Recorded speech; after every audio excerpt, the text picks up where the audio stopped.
आप हुसैन से जो पहली बार मिले वो एक्सपीरियंस कैसे था?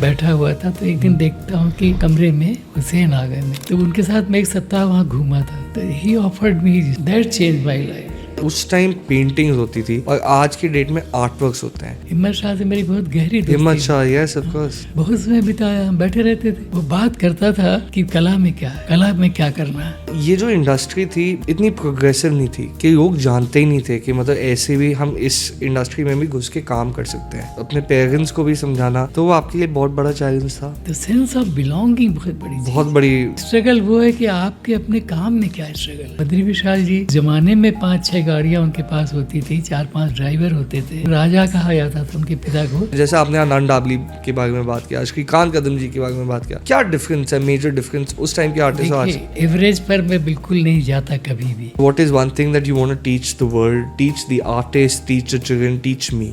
जो भी फील्ड आप चुनो, मन से चुनो। वो खेती हो सकती है, वो बागवानी हो सकती है। उसमें एक गहरी सेंस ऑफ बिलोंगिंग बनाओ, तभी आप कुछ कंट्रीब्यूट कर पाते हो।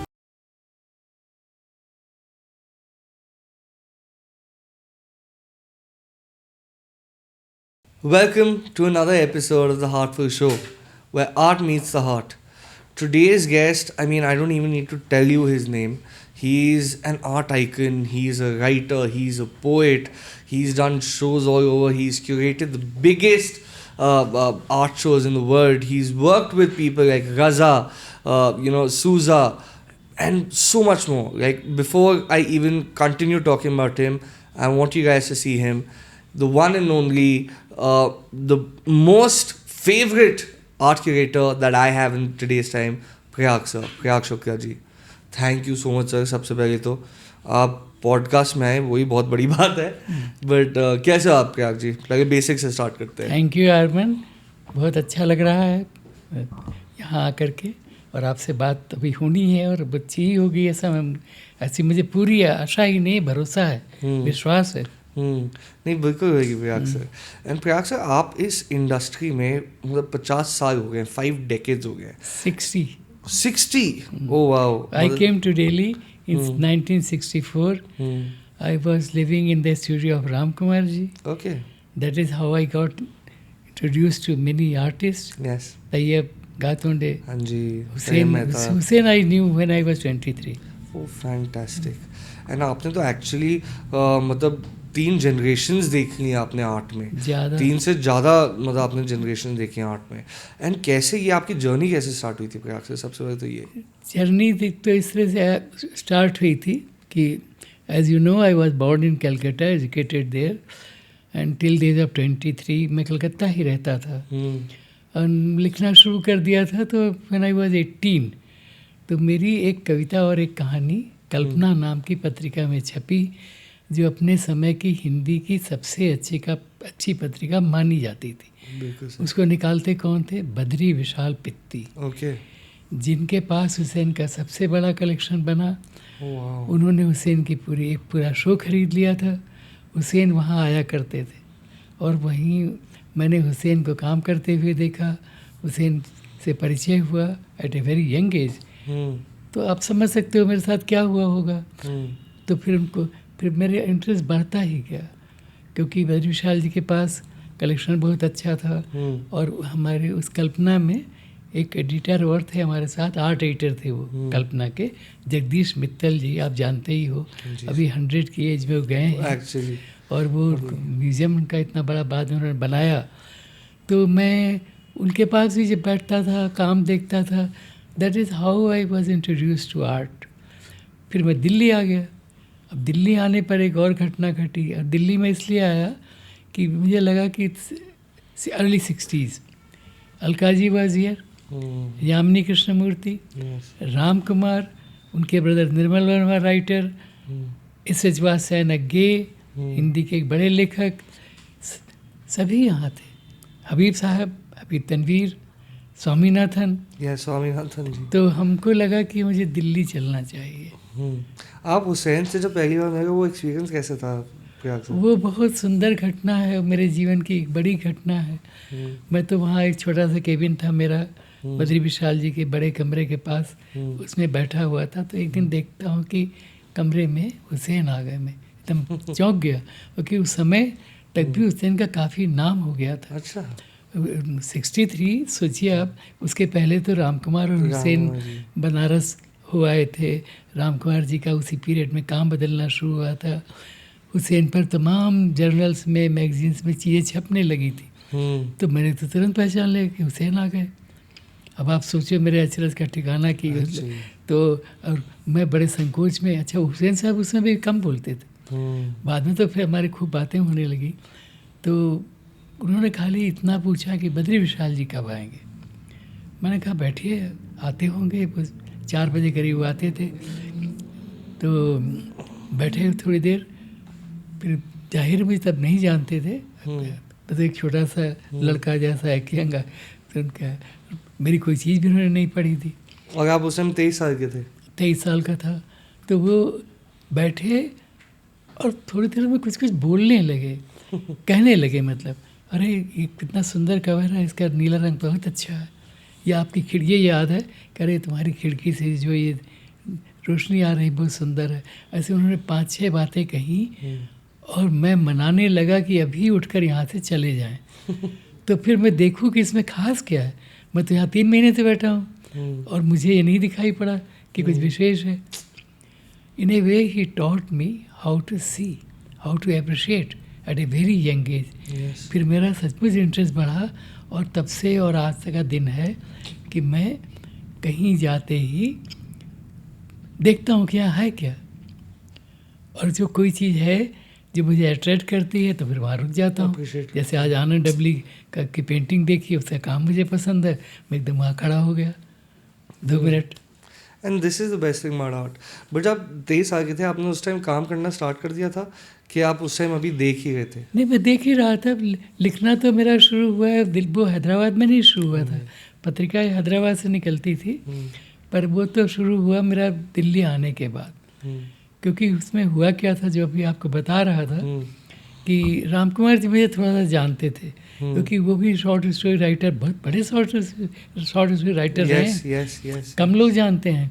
वो तो अभी जब बढेरा ने उनकी किताब छापी अंग्रेजी में, उनकी कहानियों का अनुवाद, जिसकी मैंने भूमिका लिखी है, एक भूमिका मेरी है, एक आलू भल्ला की है। तो वो उनसे परिचय था, उन्होंने मेरी चीज़ें पढ़ी थी। और एक बार कलकत्ता आए थे वो, मैं 22 साल का था, तो मुझे चिट्ठी लिखी थी कि तुम्हारी कहानियाँ पढ़ी हैं, तुमसे अगर मिलोगे तो बहुत अच्छा लगेगा, ऐसा कुछ उन्होंने लिखा।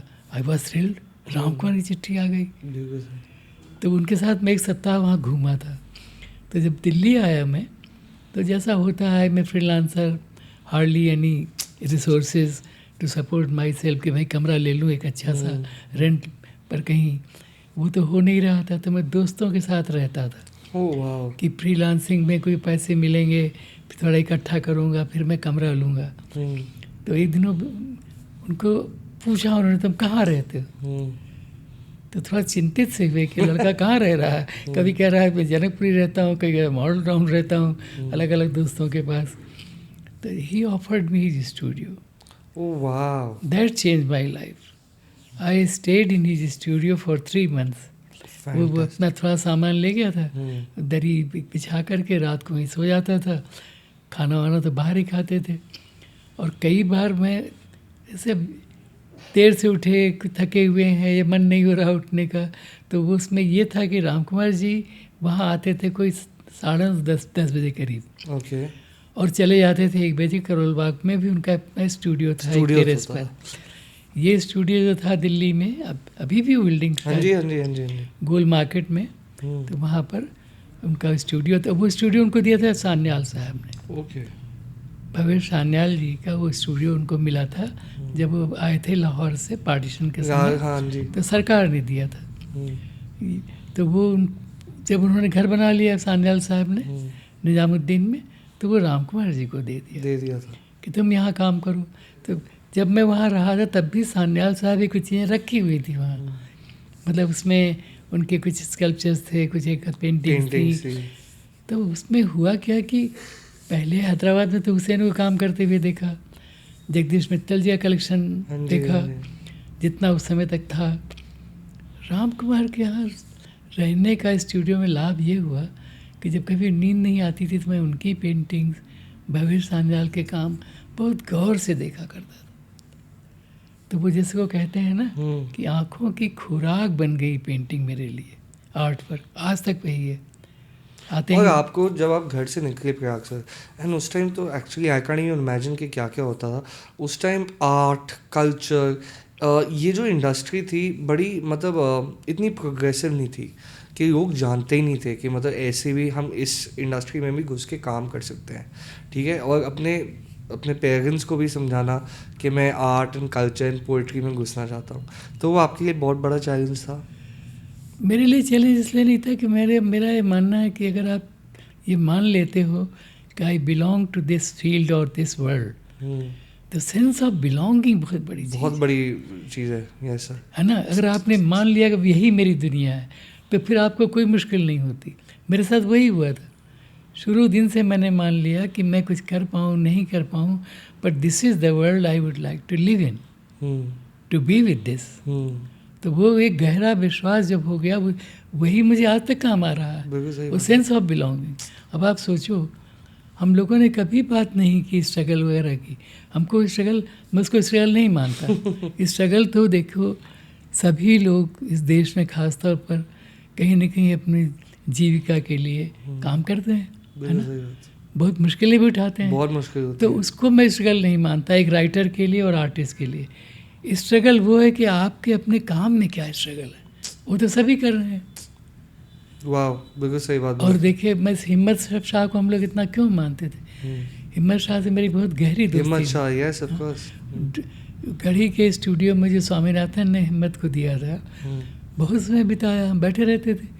हिम्मत तो रविया मतलब कम से कम कई बरस उसने खिचड़ी खाकर और मामूली सी दाल भात खाकर गुजारे हैं।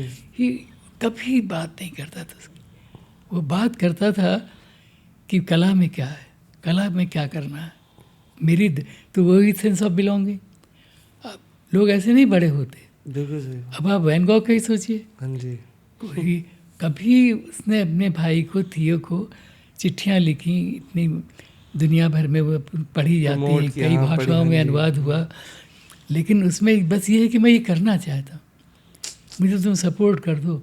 रंग नहीं है, मैं ख़रीदना चाहता हूँ, मैं कैनवास ख़रीदना चाहता हूँ, मैं वहाँ जाना चाहता हूँ, मैं किसके साथ क्या करना चाहता हूँ, अब मैं गोगा के साथ यही तो वो लिखता था। तो वो क्या विश्वास था ना एक्चुअली। तो उतना गहरा विश्वास बहुत बड़ी चीज़ है। फिर वो आपको, हम लोगों, अब देखिए मैं ही 986 कितनी चीज़ें से गुजरा होऊंगा। अब अपने आप में वो एक बड़ी रिस्क थी भाई, एक लगी लगाई नौकरी एक अच्छे व्यक्ति के पास आप मैं कर रहे यही हो। पूछ रहा हूँ क्योंकि उस टाइम एक बड़ा वो होता था कि एक तो पैसा बहुत गंदी चीज़ है प्रयाग सर, ये आप भी मानेंगे। आज की डेट में तो जिसके पास पैसा नहीं है वो बचा के कुछ नहीं कर सकता। एंड उस टाइम का तो मैं सोच भी नहीं सकता, क्योंकि उस टाइम ये होता था कि एक अच्छी या तो सरकारी नौकरी मिल जाए या मुझे कहीं अच्छी जगह काम करने मिल जाए तो मेरे 20-25 हज़ार रुपये महीने के आते हैं। तो वो आपको कभी खटका नहीं दिमाग में कि वही तो बता रहा हूँ आपको कि वहाँ से 1 मिनट नहीं लगा। बद्री विशाल जी, अब वो तो इतने धनी व्यक्ति हैदराबाद के, बिल्कुल सही। उस ज़माने में 5-6 गाड़ियाँ उनके पास होती थी, 4-5 ड्राइवर होते थे, और उनको तो राजा कहा जाता था, उनके पिता को राजा पन्नालाल पित्ती। और यहाँ तक मानते थे कि ये निज़ाम को कर्ज देते हैं। अब निज़ाम को कर्ज में बड़ा हैरान हो गया लेकिन लोगों ने जो बात बताई वो सही थी। जब निज़ाम अपने लिए वो रेलवे लाइन बना रहे थे, अच्छा राजा लोग पैसा नहीं रखते थे, प्रॉपर्टी है, लैंड, ज़मीन। अब कोई बड़ा काम करना होता तो अपने गहने तो बेचेंगे नहीं ना, ज़मीन बेचते। ये अचरज की बात है, लेकिन सच है कि राजा भी कर्ज लेते थे, नवाब भी कर्ज लेते थे। तो इस परिवार ने निज़ाम को कर्ज दिया था, वो तो रिकॉर्डेड है। रेलवे लाइन जब बन रही थी कि आप लीजिए, अब हाँ, उन्होंने अप्रोच किया था कि अभी हमको ज़रूरत है कैश की। फैंटास्टिक। आपने एक्चुअली प्रयाग से अगर देखा जाए, now I want to talk about your entire journey, आपने 60 साल में पता नहीं क्या क्या कितना ब्यूटीफुल चीज़ें देखी है आपको एक उस टाइम उसके मतलब व्हेन यू वर 23 वर्सेस आज आपको कोई डिफरेंस लगता है आपने क्या प्रोग्रेशन देखा है देखिए डिफरेंस तो बहुत बड़ा हुआ बहुत है। बड़ा है हम जब आए दिल्ली में रहे, आई एम टॉकिंग ऑफ 64 में आया था। yes. 66 में मैंने जाना शुरू किया धूमिल गैलरी में। तब वहाँ स्वामीनाथन थे, तब वहाँ सुजा आते थे, तब वहाँ रवि जी तो थे ही, रवि जैन जो गैलरी चलाते थे। और वो एक तरह का अड्डा था मिलने जुलने का, बात करने का, विचारों का। रिचर्ड आ गए हैं, आर्ट क्रिटिक्स आते थे, तो बड़ा सुंदर समय था। और ये था कि ज़्यादा लोग नहीं थे ना आर्ट की दुनिया में, न थिएटर की दुनिया में, जानते थे। लेकिन बड़े काम हो रहे थे। हमारा जो देखिए ये भी सच्चाई है कि मुझे जो मिला आज मैं देख पाता हूँ वो उस पीरियड के कारण ही बहुत कुछ मिला, क्योंकि तब हम कुछ बना रहे थे। देश आज़ाद हुआ था, ललित कला बनी थी, राष्ट्रीय नाट्य विद्यालय बना था, फिर national gallery of modern art बना था, नेशनल म्यूज़ियम बना था। तो हम लोगों के जब मैं दिल्ली आया उसके थोड़े दिन पहले की तो बात है, 50s में बने ये। हाँ जी सर। तो हमने उस बनने के पीरियड को देखा, और खाली वो आर्ट्स में नहीं, पता अलकाई साहब हैं थिएटर के, हबीब साहब हैं, कुमार गंधर्व हैं, दिल्ली में नहीं है पर है तो, यामिनी कृष्णमूर्ति दिल्ली में है, भीमसेन जोशी, ये सब वो मैंने बनने वाला पीरियड देखा। तो वो बहुत इंटरेस्टिंग पीरियड था और बहुत एक दूसरे को सपोर्ट करने वाला पीरियड था। आज मैं आपको बताऊं, मुझे इतना दुख होता है कि जब प्रदर्शनियाँ होती हैं, शोज होते हैं, तो उसमें खाली आर्टिस्ट होते हैं। एक ज़माना था जब थिएटर वाले, म्यूजिशियंस, डांसर सब आते थे, सब एक दूसरे के काम में दिलचस्पी लेते थे। सही बात। That is what I miss now. अब सेग्रीगेट हो गए। और आपने जैसे अभी पॉडकास्ट से पहले हमने बात की थी, अब सब कमर्शियल हो गया। अब आर्ट गैलरीज भी जो हैं वो दुकान बन गई। आपने बिल्कुल सही कहा था, कई तो दुकान बन गई, और सच में ऐसा मानता हूँ। इसीलिए आपसे कह रहा था कि मैं उन गैलरीज को अच्छा मानता हूँ जो शॉप के अतिरिक्त भी कुछ करती हैं। कि भाई आप पोएट्री रीडिंग हो गई, आपने कोई किताब छापी है, आप फिल्म स्क्रीनिंग करते हो, फिल्में दिखाते हो कला पर, पॉडकास्ट करते हो। हाँ, पॉडकास्ट करते हो, any such activity is good. कुछ तो हो रहा है ना। मैं यहाँ क्यों आया, आपने सही कहा। मैं आज आपकी गैलरी में पहली बार यहाँ वाली गैलरी में आया हूँ, तो इस प्रसंग से आया हूँ। Thank you sir, thank you so much. ये आपके लिए बोलना ही बहुत बड़ी बात है। बट हाँ जी प्रयाग सर, ये तो मतलब बहुत मतलब चेंजेस हुए हैं। एंड आपने बहुत मतलब लेट यू एक्चुअली एक्सप्लोर्ड, आपने पोइट्री की है, आपने आर्ट एंड कल्चर में अपना वो दिया है, आपने नृत्य में अपना प्रदर्शन दिया है, आपने इतने सारे फील्ड कैसे। मैं पेंटिंग और ड्राइंग भी करता हूँ। पेंटिंग और ड्राइंग भी करते हो। आपने मेरी दुकान दिखाई और वो बेचे भी हैं। बिक भी गई। एंड बट बहुत ब्यूटीफुल वर्क्स है वो तो ऑफ कोर्स। बट इतने सब फील्ड्स आपने क्यों ट्राई किए? मतलब आपका एक अंदर से मन था कि आपको अच्छा लगता था, क्या होता था? ये आपने बहुत सुंदर सवाल मुझसे किया है। ये इसलिए हुआ था कि हमको बहुत जल्दी बात समझ में आ गई थी कि एक से काम नहीं चलता। अगर एक से काम चलता तो मनुष्य ने चीज़ें ईजाद ही क्यों की होती। अगर मेरा काम खाली लिखने से चल जाए तो आदमी फिर नहीं चलता। ये बात समझ में आ गई थी। वाह या। और जो फिल्म कर सकती है वो पेंटिंग नहीं कर सकती, है ना। जो फिल्म कर सकती है वो थिएटर नहीं कर सकता, जो थिएटर कर सकता है वो फिल्म नहीं कर सकती, वो पेंटिंग नहीं कर सकती। और सबका तो मेल है ना। अब ये सबका मेल तो देखिए, दो कलाओं में तो बहुत ज़्यादा हमको पता चलता है। पथेर पांचाली सत्येंद्र की, संगीत कौन दे रहा है? रविशंकर जी हैं, बंसी चंद्रगुप्त। लोग देखे कौन जुड़ते हैं, खाली उसमें खाली एक्टर्स एक्ट्रेसेस तो हैं नहीं। सेट कौन डिज़ाइन कर रहा है? Art directors. थिएटर में भी है। पेंटिंग की दुनिया में भी देखिए तो जो पेंटर्स हैं, आर्टिस्ट हैं, ज़्यादातर वो कविता क्यों पढ़ते हैं? आज से नहीं है, पूरी दुनिया में आप देखो तो ये कभी किसी भी पेंटर के बारे में आप सोचो या आर्टिस्ट के बारे में, उसकी कविता में बहुत गहरी दिलचस्पी रही है। हुसैन ने कविताएं लिखी हैं, स्वामीनाथन ने कविताएं लिखी हैं, मंजीत बावा ने कविताएं लिखी। मंजीत बावा जी ने। ये क्यों होता है? क्योंकि उससे उनका काम नहीं चल रहा होता एक से। तो ये इसीलिए मुझे वो कलाकार बहुत अच्छे लगते हैं जो कई कलाओं की तरफ जाते हैं, और जो अच्छे कलाकार रहे हैं वो ये करते रहे, और थिएटर वाले तो करेंगे ही। उनकी तो एक तरह से सच पूछो तो मजबूरी है, क्योंकि उनको तो सब चाहिए। उनको म्यूज़िक चाहिए, उनको डांस चाहिए, उनको पेंटिंग भी इस रूप में चाहिए कि भाई सेट बनाना है। अब हुसैन साहब ने जब गजगामनी बनाई तो सेट किसका था? तैयब का बनाया हुआ था। मैं देखने गया था। अच्छा, आप देखने गए थे? देखा मैंने।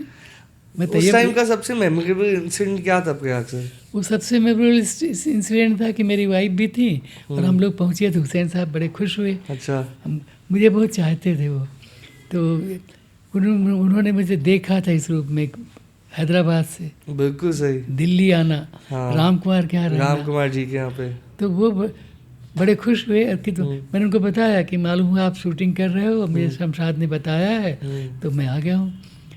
तो उस समय शूटिंग की वो जो इंटायर उनकी जो यूनिट थी सब नाश्ता कर रहे थे शाम का। मैं आपका क्वेश्चन ठीक कर दूँ अगर आप अनकंफर्टेबल हो?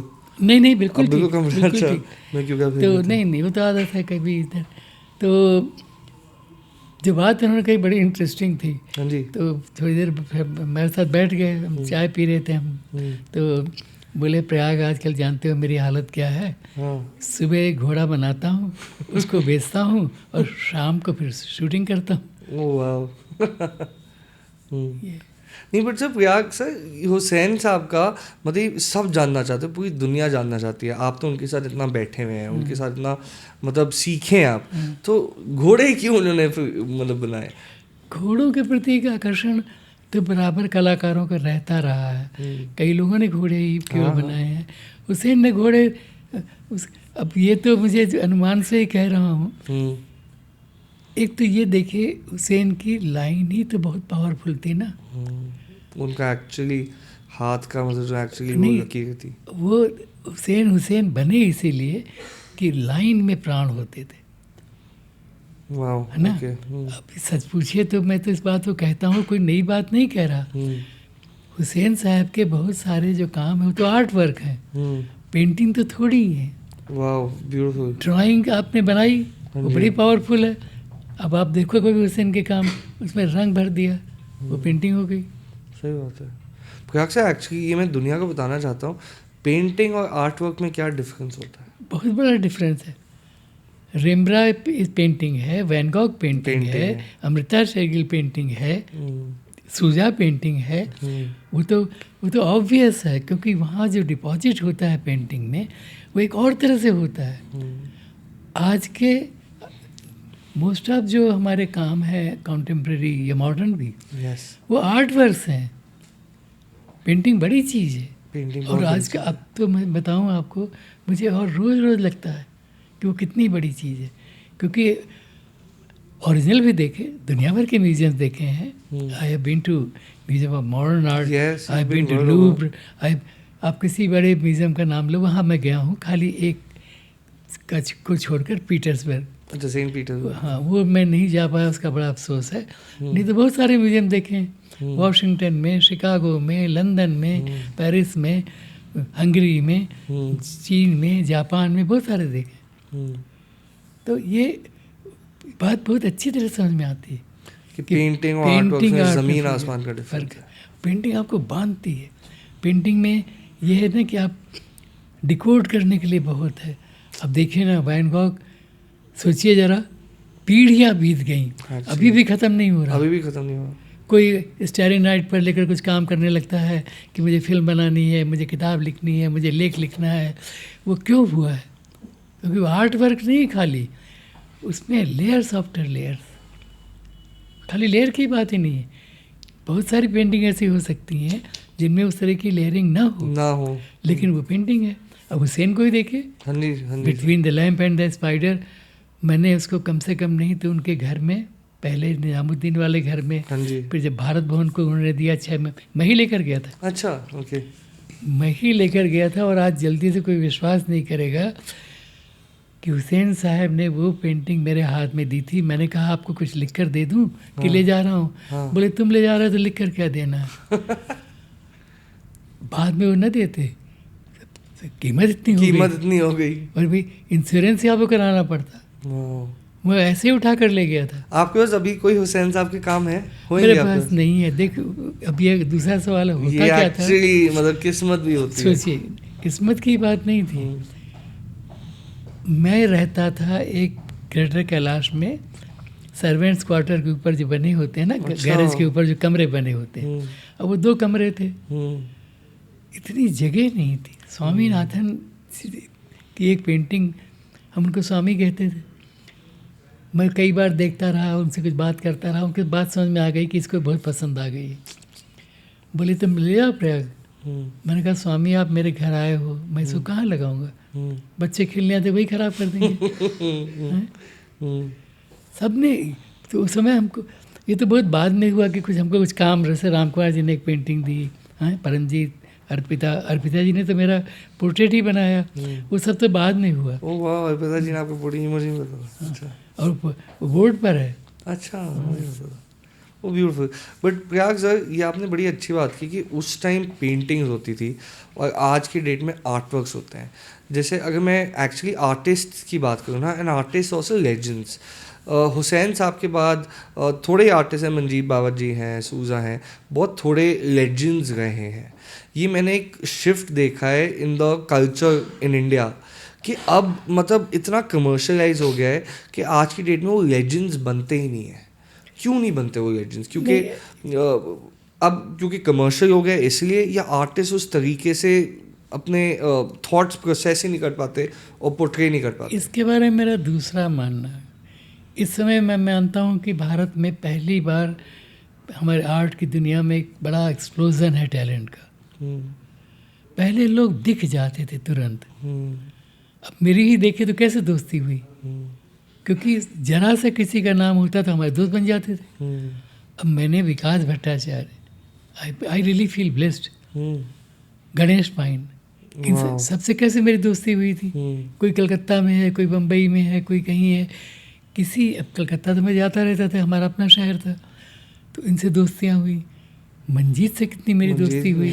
मंजीत तो मेरे घर के, समझिए जब वो गढ़ी में काम कर रहे थे तो कोई दिन शायद ऐसा गया हो कि हमारे यहाँ ना आए हों, वही ग्रेटर कैलाश वाले घर में, उस छोटे से घर में। तो ये होता था कि दिख जाते थे।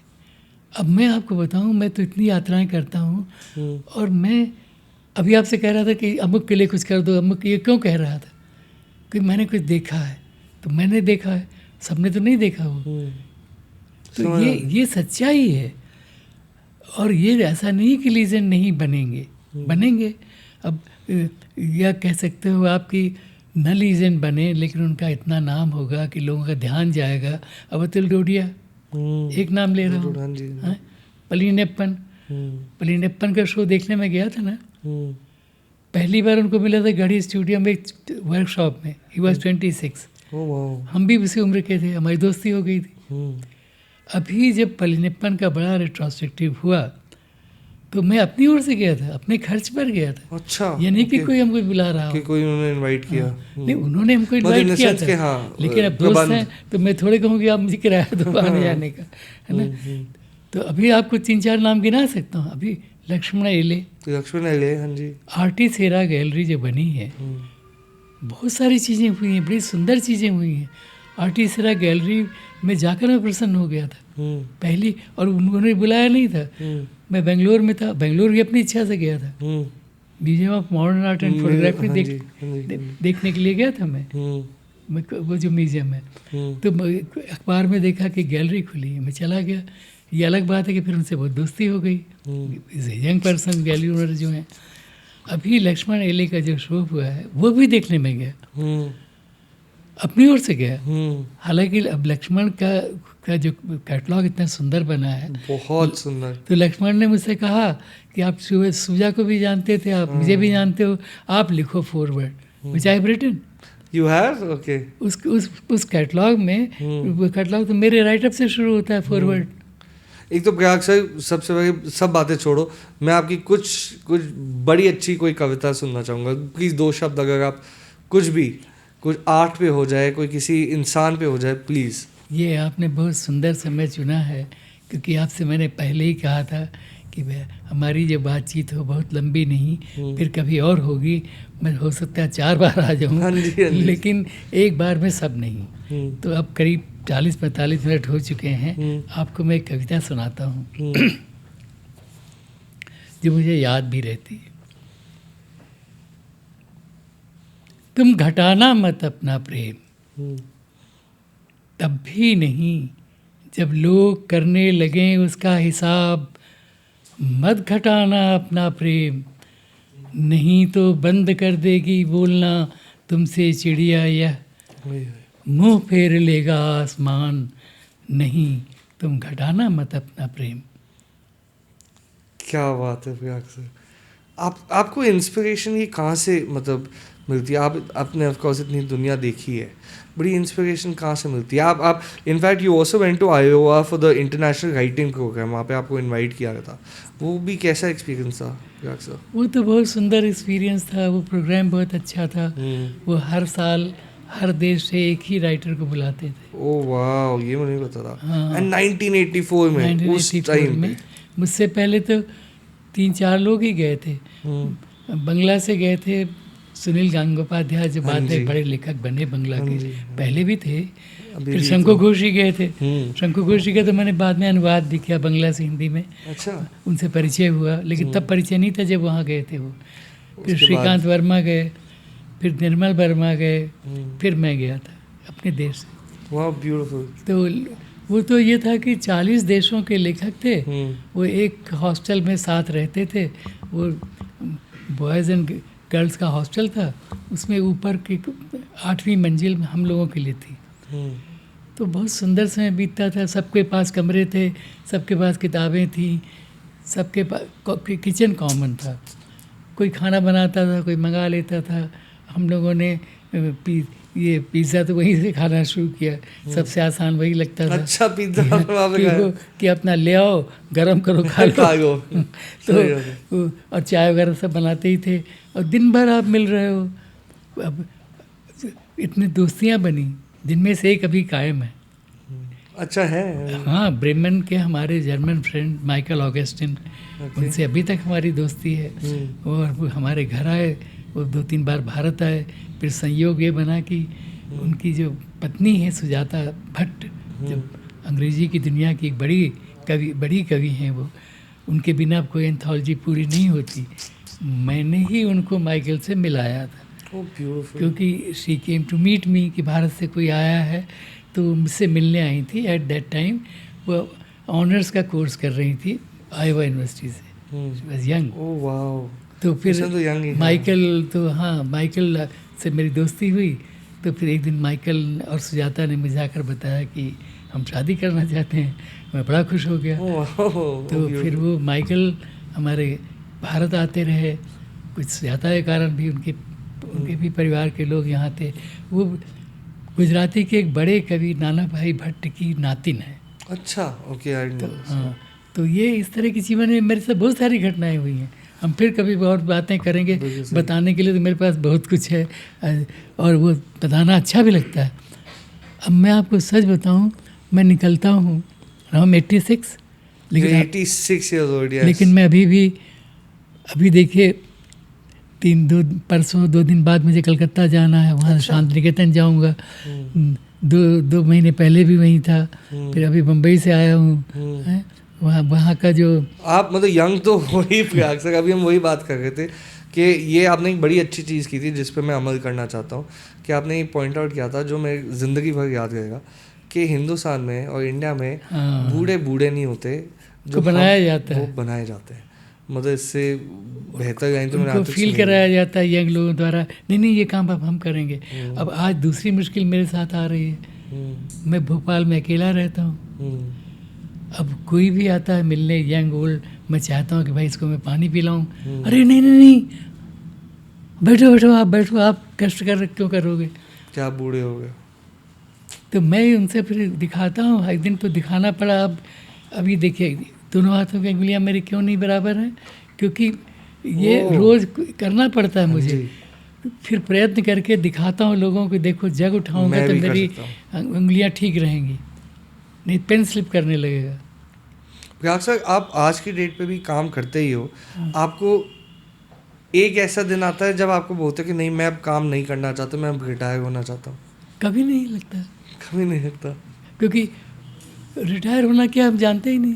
हाँ नहीं सर, बिल्कुल सही, आपने सीखा भी नहीं है। हमने सीख और उस एक मैं बड़ा इंपॉर्टेंट क्वेश्चन पूछना चाहता हूँ, उस टाइम के आर्टिस्ट और आज के आर्टिस्ट, जैसे आपने आनंद डाबली के बारे में बात किया, आज श्रीकांत कदम जी के बारे में बात किया, क्या डिफरेंस है, मेजर डिफरेंस उस टाइम के आर्टिस्ट और आज? देखिए, मैं एवरेज पर मैं बिल्कुल नहीं जाता कभी भी, उसको मैं ख़राब चीज़ मानता हूँ, क्योंकि एवरेज निकालते ही आप गलत नीचे पहुँचते हो। बिल्कुल जैसे अभी मैं कह रहा था ना कि अब वो वैसे लीजेंड्स नहीं बनेंगे, तो वो गलत नतीजा होगा। तो कल कौन बनकर, अभी 4-5 नाम तो ले लिए, वो आप लीजेंड ना मानो लेकिन इम्पोर्टेंट तो माने जा रहे हैं, है ना? सही बात। तो इसलिए ऐसा नहीं करना चाहिए। एक बार कंपैरिजन नहीं करना चाहिए। आपको इसमें एक सुंदर उदाहरण देता हूँ। मैं 12 साल NSD में भी रहा हूँ, हाँ जी, इंस्टीट्यूट ऑफ NSD में भी ड्रामा आपने में काम किया। उनकी मैगजीन निकाली।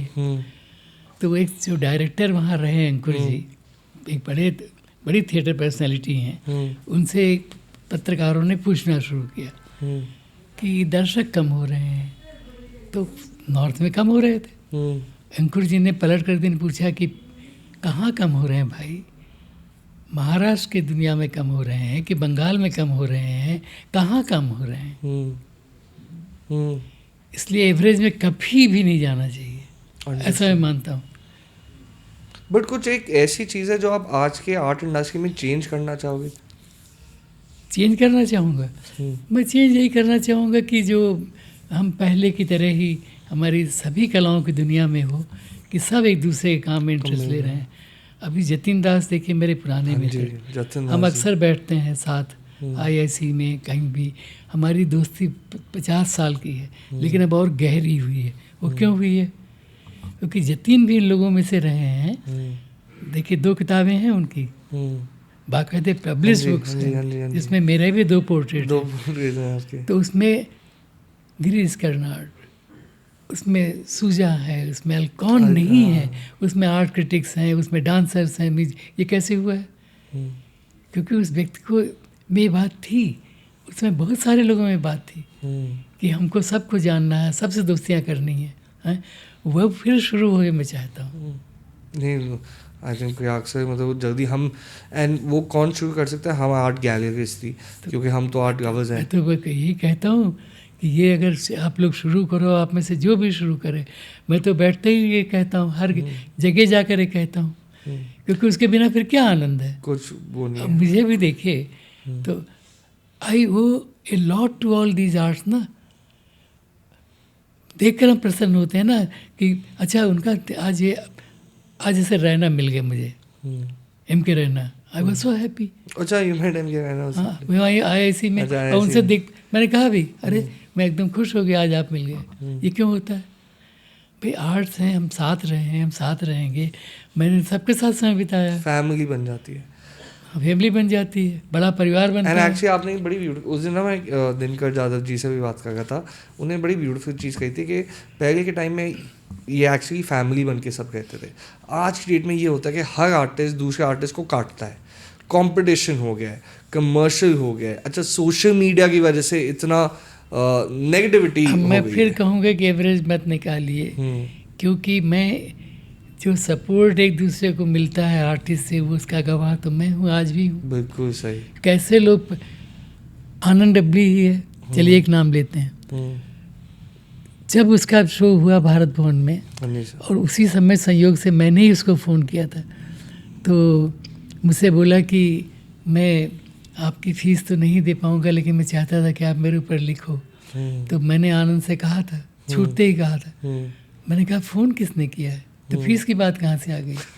अगर किसी को आपका काम इतना पसंद आया है कि वो आपको फ़ोन कर रहा है, तो आपको लिखेगा भी, और लिखा मैंने। सही बात है। नेशनल अवार्ड भी मिला आनंद, उसको भी देखिए, मैं उसको बड़ी चीज़ मानता हूँ। उसका जेस्चर आप देखिए, अरे। मैंने जो एक्सपेक्ट नहीं किया था। A token amount was sent to me, अच्छा, okay. Which I could not refuse, क्योंकि मुझे लगा कि ये तो कितनी सुंदर इसकी भावना है। हमारी दोस्ती हो गई। जेस्टर एक होता है। जब उसका शो हुआ है भोपाल में, एक आर्टिस्ट नहीं था भोपाल का जो वहाँ न गया हो। और आज भी मैं वहाँ क्या सीन देखता हूँ, ग्रुप्स भी हैं, वो भी हैं थोड़ा बहुत हाँ जी, तो है, हाँ जी।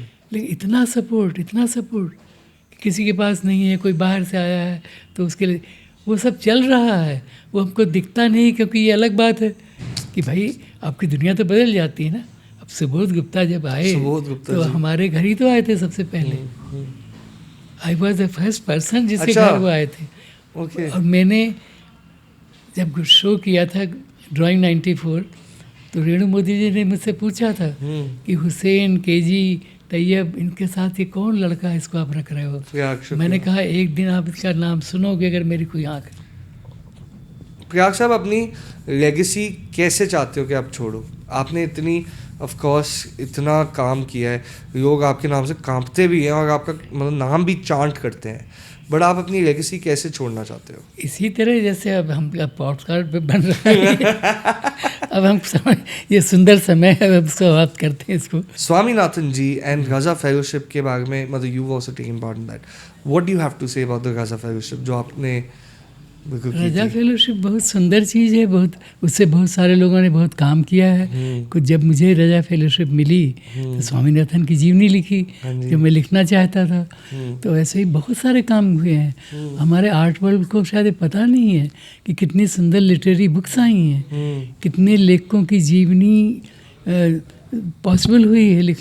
कृष्णा सोबती की है, फिर संगीतकारों की है, कुमार गंधर्व जी की है। कितना काम हुआ है उस फेलोशिप से। वैसा काम तो जो सीनियर सिटीजन कह रहा हूँ, सीनियर फेलोशिप है, उसमें आज तक नहीं हुआ। जबकि वो पता नहीं कितने लोगों को मिल चुकी कितने है। लोगों को मिल चुकी है। उसमें जिन जिन को मिली है सबने अच्छा काम करके दिया है। I agree. एंड आपने you also started writing about kids, मतलब बच्चों पे कैसे आपने लिखना स्टार्ट किया, चिल्ड्रन एंड विद सीरियस, मतलब आप बड़ा लिटरली आप लिखते अब थे। आप धम्मक धम्मक आता हाथी, धम्मक धम्मक जाता हाथी, अपनी सूंड उठाता हाथी, अपनी सूंड गिराता हाथी, जब पानी में जाता हाथी, भर भर सूंड नहाता हाथी, कितने केले खाता हाथी, ये तो नहीं बताता हाथी, धम्मक धम्मक आता हाथी, धम्मक धम्मक जाता हाथी। थैंक यू सो मच, आपने हमारे साथ पॉडकास्ट किया। मैं मतलब इसके आगे आपको शुक्रगुजार भी नहीं हो सकता। एक चीज़ जो आप मेरे लिए, मैं तो आपसे बहुत छोटा हूँ, और जो आप मुझे सिखा के जाना चाहते हो कि what is one thing that you want to teach the world, teach the artist, teach the children, teach me. जो भी फील्ड आप चुनो, मन से चुनो, और वो सेंस ऑफ बिलोंगिंग आपकी रहे। वो खेती हो सकती है, वो बागवानी हो सकती है, वो टेक्सटाइल हो सकती है, वॉट एवर यू सेलेक्ट, उसमें एक गहरी सेंस ऑफ बिलोंगिंग बनाओ। वो बहुत, तभी आप कुछ कंट्रीब्यूट कर पाते हो, और तभी आपका जीवन भी इसी तरह चलता है, नहीं तो नहीं चलेगा, आप दुख में रहोगे। बिल्कुल सही। पर अगर आप सेंस ऑफ बिलोंगिंग आपकी है और आपने मान लिया है कि ये मेरा इस काम में मुझे आनंद आ रहा है, आनंद बड़ी चीज़ है। आनंद ही सबसे बड़ी मैं चीज़। सबसे यही कहता हूँ, आनंद बड़ी चीज़ है। और एक बात और कहता हूँ जो मेरी नहीं है, हमारे स्कल्प्टर फ्रेंड मदन लाल की है, यहीं रजा फाउंडेशन में बोलने के लिए आए थे। उससे सुंदर बात मैंने नहीं सुनी किसी को बताने के लिए। तो वो अपने स्ट्रगल के बारे में बता रहे थे कि मैं चाय बेचता था, मैं ऐसा करता था, बस हंस कर कहे। तो कई लोगों ने कहा कि आप ये सब बातें हंस कर कैसे कह रहे हो? तो उन्होंने कहा इसलिए कह रहा हूँ कि ये बात समझ में आ गई थी कि जन्म लेते ही हमको सब कुछ मिल जाता है। ये धरती, ये आकाश, ये वनस्पतियाँ, ये चिड़ियाँ, सब तो आपको मिल गया है। अब आपके ऊपर है कि आप उसको लेकर क्या करते हो। Thank you so much Prayag sir, and thank you for coming for the heartful show. I hope आपको हमारी गैलरी में अच्छा लगा. बहुत अच्छा लगा, और मैं भी बहुत यही कह सकता हूँ कि मुझे बहुत अच्छा इसलिए भी लगता है कि जो मुझे मिला है वो मैं शेयर करूँ, क्योंकि जितनी बातें मैंने कही हैं उसमें से शायद मेरी कुछ ही % मेरी होंगी. नहीं ये मिला है ना, जिन किनसे मिला? सबसे. हुसैन से, राम कुमार से, अलका जी से, मतलब सारे नाम बता स्वामीनाथन दिए जी हैं. से, स्वामीनाथन से तो बहुत ज़्यादा. ही मुझे. हाँ, तब but thank you so much. हम आपको बिल्कुल ज़रूर मिलेंगे. We will do another podcast with you. Thank you so much and God bless you sir. God bless you always. Thank you Aryaman, बहुत अच्छा लगा. Thank you for watching the Heartful Show. We have to rush, but that is Priyag Shukla ji for you, and we'll be meeting super soon. Watch the show all the time.